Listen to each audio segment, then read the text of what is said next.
Bismillahirrahmanirrahim. Assalamualaikum warahmatullahi wabarakatuh. Perkenalkan, nama saya Naili Nur Masitasyam, NIM 210301501077, kelas PJKRD 21. Di sini saya akan mempresentasikan bab 2 tentang teori dan prinsip-prinsip yang mendasari pengajaran. A. Rumpun psikologi kekuatan mental. Rumpun teori ini disebut psikologi mental karena menurut pandangan para ahli psikologi, individu atau siswa mempunyai kekuatan atau kemampuan yang bersifat mental atau rohaniah.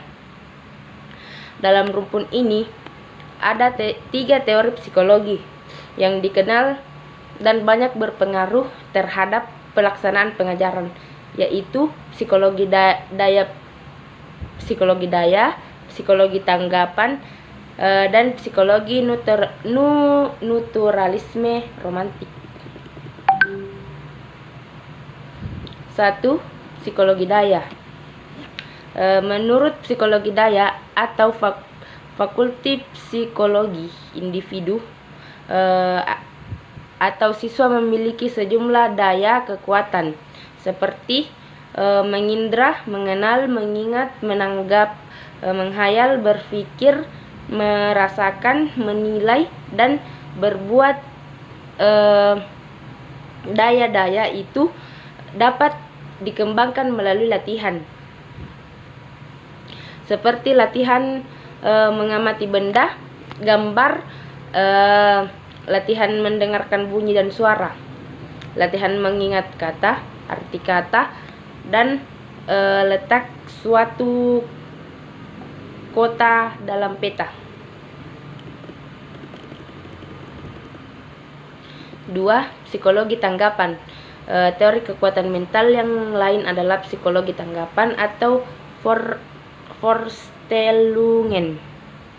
Karena pengembangan teori ini adalah seorang ahli psikologi berasal dari Jerman bernama Herbart, maka psikologi ini disebut juga Herbartisme. Herbart menyebut teorinya sebagai teori Vorstellungen yang dapat diterjemahkan sebagai tanggapan-tanggapan yang tersimpan dalam kesadaran.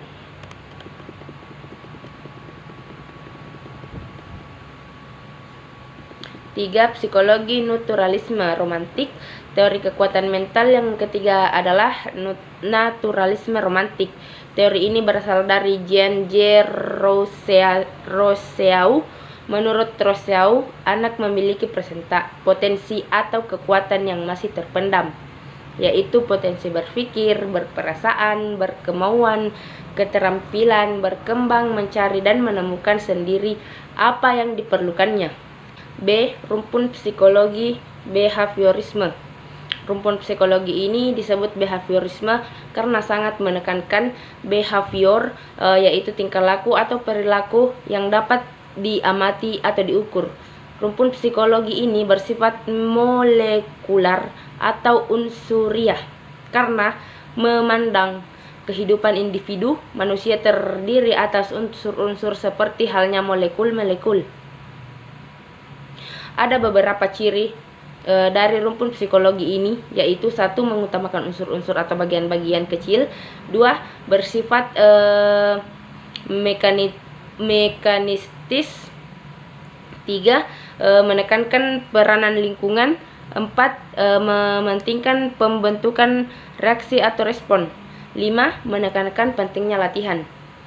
Sekurang-kurangnya ada 3 teori belajar yang terpenting dalam rumpun psikologi behaviorisme ini, yaitu psikologi asosiasi atau koneksionisme, conditioning, dan operant conditioning.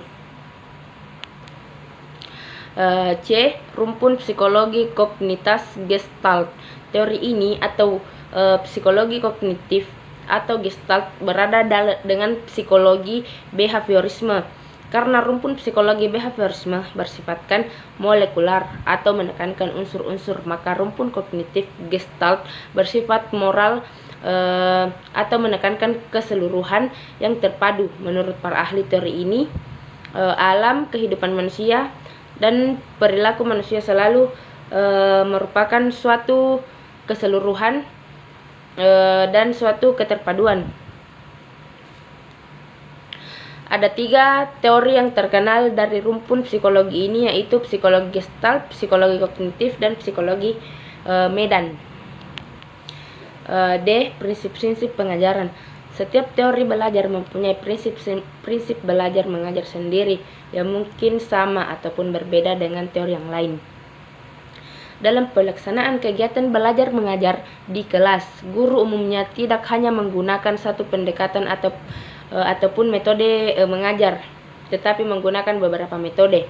Metode yang digunakan guru mungkin berasal dari teori psikologi atau teori belajar mengajar yang sama, mungkin juga dari teori yang berbeda. Ada beberapa prinsip pengajaran yang secara relatif berlaku umum, diantaranya adalah prinsip perkembangan, perbedaan individu, minat dan kebutuhan, aktivitas, serta motivasi. Sekian presentasi dari saya. Apabila ada kekurangan mohon dimaafkan. Saya akhiri dengan ucapan wabillahi taufiq wal hidayah. Wassalamualaikum warahmatullahi wabarakatuh.